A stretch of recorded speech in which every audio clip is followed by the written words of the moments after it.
The story begins when some former Special Forces soldiers are now forced to become thieves. In the first robbery, their leader went to the bank manager and shot him in the chest without mercy. The rest of the crew panicked instantly. The thieves subdued the security guards with precision. They threw a Bluetooth speaker in the middle of the hall. A gruff voice blared from the speaker. "Everyone lie down. Put your hands on the ground." Hearing this, people immediately lay down in fear. The bank employees, scared, quickly went and opened the safe. Everything was over in just 2 minutes. The thieves escaped with a full $3 million, roughly 25 crore rupees. As they left behind a motion-activated bomb. Then the same gruff voice was heard again. "If anyone gets up or calls the police, the bomb will explode in 15 minutes. As they were leaving, their leader looked at the CCTV camera and blasted it with a shot. In the blink of an eye, the thieves disappeared into the city's alleys. The FBI received the report 25 minutes after the crime. There was only one clue at the scene, a fingerprint on the bomb. Besides that, there was no other evidence. Secretary Jonathan couldn't understand how the robbery happened so easily. Even after that, why did the thieves kill the bank manager? Is there a bigger secret behind this? To find this out, Jonathan went looking for evidence, but his partner told him that the police had already taken the bomb. He got annoyed seeing the police meddling in this matter. Angry, he went to the police station to find Police Chief Brian and told him straight that this was an FBI case. "Why are you meddling in this? Hand over whatever evidence you found to me." Hearing all this, Brian got a little scared. He said that the fingerprint belongs to a man named James who was formerly in the Special Forces. About 5 years ago, James and his team kidnapped some college students, demanded ransom, and then killed everyone when the money didn't arrive on time. Then another army unit went and killed all those rogue commandos, and now, only his younger brother, Ranger, is left in James' family. The police thought that since James and his team were dead, Ranger must have committed this crime. And he planted James' fingerprint there using some high-tech technique. But just then, Agent Wells brought news that Ranger was seen in a shop at the time of the robbery, so we can't arrest him because a man can't be in 2 places at once. Jonathan understood that the thieves were definitely trying to mislead them. Because the way these thieves are operating, they can't be from the Special Forces, as Special Forces members would never leave their fingerprints behind. Either they are fools or extremely clever. The agents were investigating the case when another robbery occurred. This time, the thieves had the bank manager open the bank's safe by threatening to kill his family. The manager put on an earpiece and went inside the bank. Out of fear, the manager sent everyone to have breakfast and then opened the vault. Seeing the job being done, the thieves headed towards the bank. And as soon as the thieves entered the bank, they came face to face with a female employee who was just leaving. Scared, she was about to press the alarm, but the manager stopped her. The thieves played the same voice through the speaker again and took control of the entire bank. But this time, they didn't take money. They took some documents kept in the safe. And the strangest thing was that they even had the injured guard treated. They had the female employee dress his wounds. This made it seem like they didn't kill people without reason. Then why was the manager killed in the first robbery? The answer was found a short while later. In the rain, the third manager was about to go to the office when a thief opened his car door, yanked him out forcefully, and threw him onto the wet road. Before the manager could understand anything, a knife was plunged into his neck. Blood slowly started seeping into the rainwater. The thieves showed no mercy even after seeing his pain. It was as if they had settled an old score. The bank's owner, Jeffrey, found out that 2 of his branches had been robbed. $3 million was not a large sum for such a big bank. He was more worried about the documents than the money, because a big secret of Jeffrey's was hidden inside them. After the consecutive robberies at 2 banks, Secretary Jonathan became very worried. Other than that fingerprint, the thieves had left no other clues. The thing that bothered him the most was that the thieves killed the manager in one bank, while in the other, they even saved the injured security guard. Seeing this erratic behavior, Jonathan started thinking that there must be a secret hidden in this case for which these thieves are going to such lengths.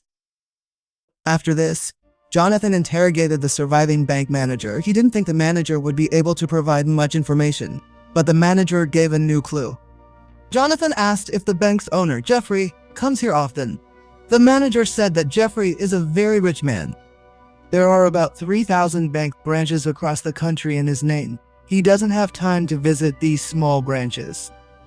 He probably only visits our biggest branch once or twice a year, so coming to such a small branch is not normal at all. But the strange thing was that Jeffrey was coming to this small branch every day, right at closing time.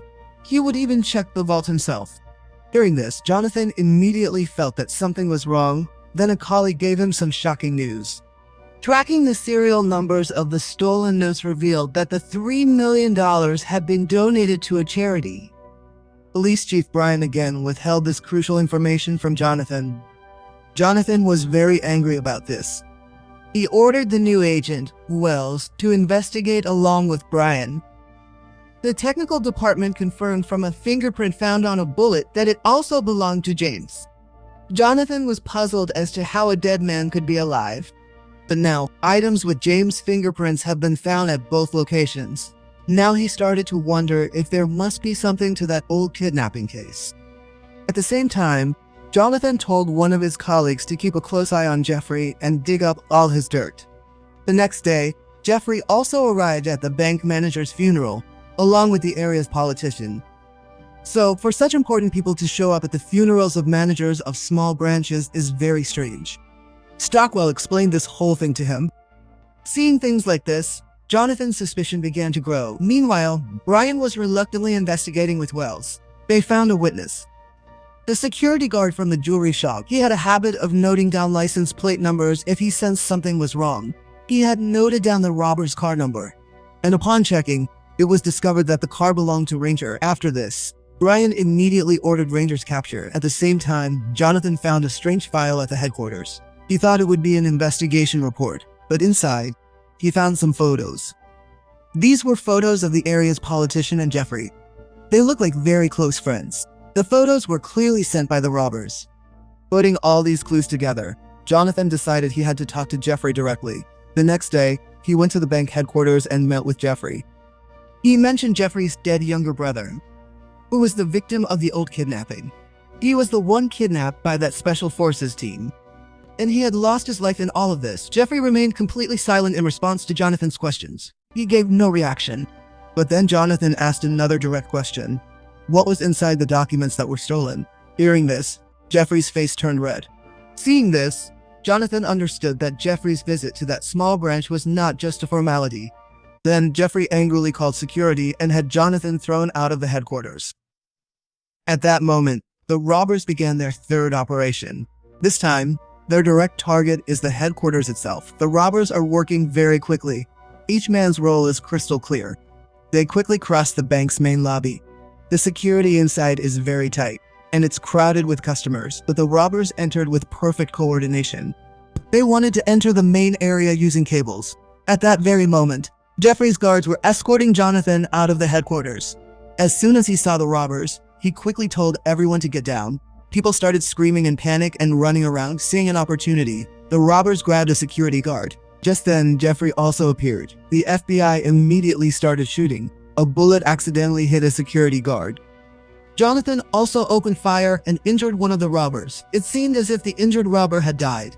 But as a security guard started fighting another robber, the supposedly dead robber suddenly stood up and attacked. Seeing the situation worsen, Jonathan first got Jeffrey to a safe place, and then he went back to fight the robbers. But this time, the robbers were overpowering him.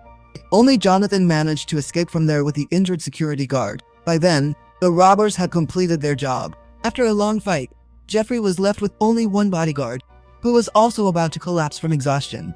The most surprising thing was that the robber standing in front did not attack the bodyguard. From beginning to end, their only target was Jeffrey. The robber immediately told the bodyguard to lower his weapon. But just then, one of his accomplices came and shot the bodyguard in the forehead. The leader yelled at him, "What are you doing?"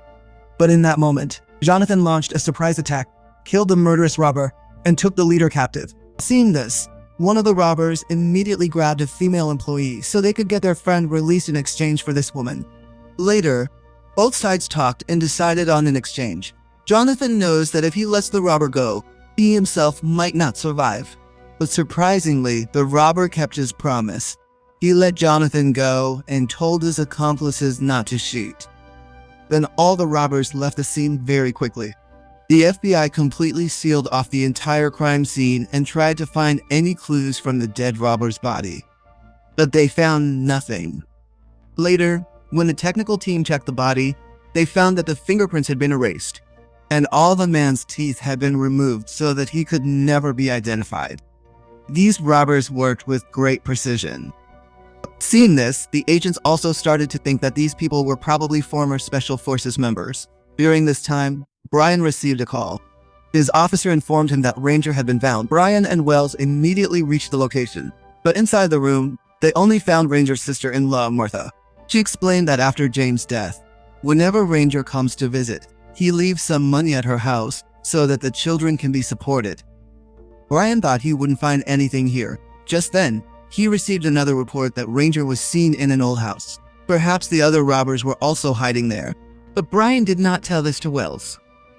It turned out that Brian's wife had been battling cancer for a very long time, and her treatment was not possible on Brian's small salary.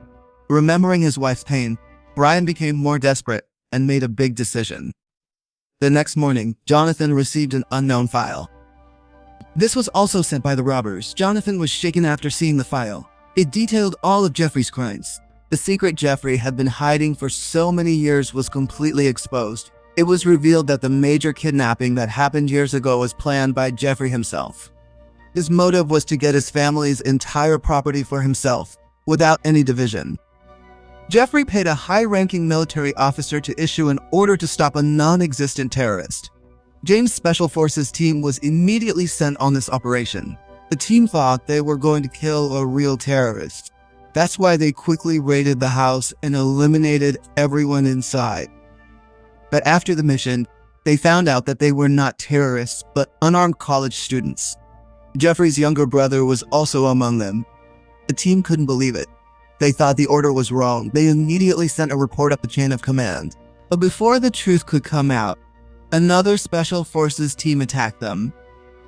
James' team was not ready, and due to the sudden attack, they died one by one. After Jeffrey's brother's death, he inherited the entire property alone. He bribed some army officers with a lot of money to declare James and his team as traitors so that his crime could be hidden. To make his plan perfect, Jeffrey had already bought off 3 men from James' team. 2 were the bank managers who were later killed by the robbers, and the 3rd was the politician who attended James' funeral. These 3 took a day off on the day of the mission by making some excuse and later testified against their own comrades. After James' team was eliminated, Jeffrey took these 3 into his own team. He made one a politician and placed the other 2 in the banking system as managers. That's why the relationship between these 3 was so deep. Jeffrey thought his secret would remain buried for life. He had been living a rich and powerful life for so long. But to make sure his partners wouldn't betray him, he had hidden evidence that, if revealed, would get everyone caught.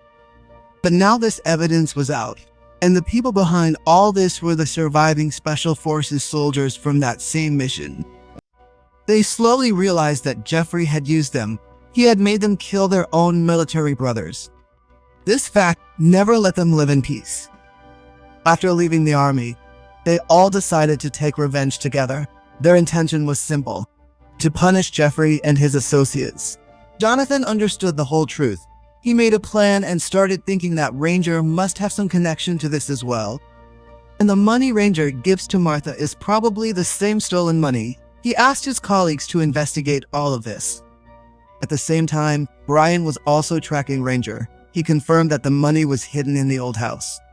Brian and one of his officers made a plan to get all the money out of there before morning. As the investigation deepened, all the major TV channels began to reveal the old truth to everyone. The injustice done to James and his team became clear. When Jeffrey saw this news, he understood that his bad times had begun. He quickly started packing his things to escape. Jonathan understood his plan as well. He told his partner Wells to check if any plane was booked in Jeffrey's name so that he couldn't escape from here. On the other hand, Jonathan himself went to the bar where James' girlfriend worked. He had suspected from the beginning that James was alive. Early in the morning, Brian went to meet his partners. At the last moment, he had a change of heart. He told both his partners to forget all this. Let's not do this. But his partners were blinded by the greed for money. They didn't listen to Brian at all. Meanwhile, Jonathan found James inside the bar. Seeing James standing alive in front of him, his suspicion turned into reality. Then he took James to the FBI headquarters, and the interrogation began. Seeing all the clues, Jonathan guessed that perhaps James himself had become the head of the robbers to take revenge. But James flatly denied it. Meanwhile, Brian had a falling out with his two partners and separated from them, but those two still wanted to steal the money. But when they went to that old house, they couldn't believe their eyes. Where they had expected to find millions of rupees, there was no money at all. Just then, police sirens suddenly started blaring in their ears. One of them tried to shoot at the soldiers, but the police took him down right there. The other one saw all this, raised his hands, and surrendered, after which he was also arrested. Just then, Jonathan at the FBI received news that Brian's men had also been caught. At that moment, Brian also arrived there. Jonathan laughed and said, "You've come to confess your crime. Tell me the truth. How do you know where the money is hidden?" Brian said that one of my informants told me. Your partner Wells also knew about everything. Hearing this, Jonathan fell completely silent. His partner had never mentioned this. As soon as he sensed something was wrong, Jonathan immediately checked Wells' file. The file stated that Wells was part of the same Special Forces unit that Jeffrey had used. After the mission, Wells suddenly left the army and joined the FBI. Jonathan now understood everything. Wells knew everything from the very beginning. He was the one who misused his power to give clues to the thieves so they could take revenge on Jeffrey. This means he is the real mastermind thief. Now the whole truth had come out. Jonathan immediately gave the order to catch Wells. Police cars sped off to catch him. Meanwhile, Stockwell had found Jeffrey's location. Both went to catch Jeffrey, but it was too late. Jeffrey had already escaped in a helicopter. The thieves' revenge plan could not be completed. Seeing this, Wells couldn't control his anger. He started firing rapidly at the helicopter. Seeing this, Stockwell started saying, "Have you gone crazy? What are you doing?" He was still speaking when all of Wells' companions arrived there with guns. Seeing this, even Stockwell understood that Wells was the real mastermind. He was surrounded on all sides, yet he gave it his all. He fought and knocked down the thieves around him and threw Wells to the ground. Stockwell was very angry at his betrayal and started beating him in a rage. Just then, a thief hit Stockwell on the head with the butt of a rifle, knocking him unconscious. At that moment, police cars arrived with their sirens blaring. Jonathan came running to the roof, but it was too late now. Only an injured Stockwell was lying on the roof. Wells and his companions had fled. Then Brian remembered that he had seen a map in Wells' car. He remembered that a spot was marked on that map. Using his memory, he reached that place. Wells was moving money there. Seeing Brian, Wells told him to leave quietly. When Brian didn't leave, Wells fired a shot. But he couldn't just leave Brian like that. He himself told the police about Brian's location. And then he set out to find Jeffrey. Jonathan wasn't going to let them go just like that either. A few months later, they found Jeffrey's whereabouts in Mexico. Jonathan was sure that Wells would be there too. He set out alone to find him. When the two met again, Jonathan's eyes held a mix of pity, anger, and pain for Wells. Wells told Jonathan that for so many years, we were dying on the inside. At the time of that mission, I felt that something was wrong. But a soldier has to shut off his mind and follow orders directly. That is our duty. But the mistake made that day never even let me sleep in peace. As their mission progressed, the fear in Wells' heart grew even more. In the end, only James was left alive. Seeing the fear in James' eyes, Wells became completely convinced that his suspicion was absolutely correct. They were all used by the people at the top. After learning the truth, Wells and his companions pretended to carry James' body and at least saved him. But what did poor James have left? Even though he was alive, he even lost his identity. The man who was ready to give his life for his country is now living his life in hiding in his own country. While Wells and his companions were living with the pain of killing their own friends. It was Jeffrey who had orchestrated this whole painful story. That's why they decided to take revenge. At this, Jonathan asked him what about the innocent people who were killed for no reason in all of this. Jonathan's voice echoed in Wells' ears. Hearing this, Wells broke down and started saying that he had no intention of killing the security guard. It just happened there. We tried to save him. Anyway, then they both started arguing about whether to kill Jeffrey or not. In the end, Jonathan said, "I trusted you once, and you betrayed me. I am trusting you once again. This time, I hope I don't have to regret it." Saying this, Jonathan walked straight towards Jeffrey. Jeffrey had no remorse for what he had done. In fact, he was still laughing arrogantly. Jeffrey still didn't understand what was about to happen to him. He thought he was safe after coming to Mexico. He threatened Jonathan that if you harm me, you will also become a criminal. But it didn't matter to Jonathan. He suddenly attacked and stabbed Jeffrey in the stomach. People started running after seeing this sight. Jeffrey's bodyguard pulled out a gun after seeing his boss injured. But Wells had already seen him and shot him. Then Jonathan aimed his gun at Wells. Now both were standing with guns pointed at each other, but Wells suddenly lowered his gun and started to walk away. He surrendered his fate to Jonathan, whether to let him live or kill him. The burden he had carried in his heart for so many years was lifted today. And Jonathan also lowered his gun, seeing him walk away. If you liked the video, please give it a like and subscribe to the channel. See you in the next video.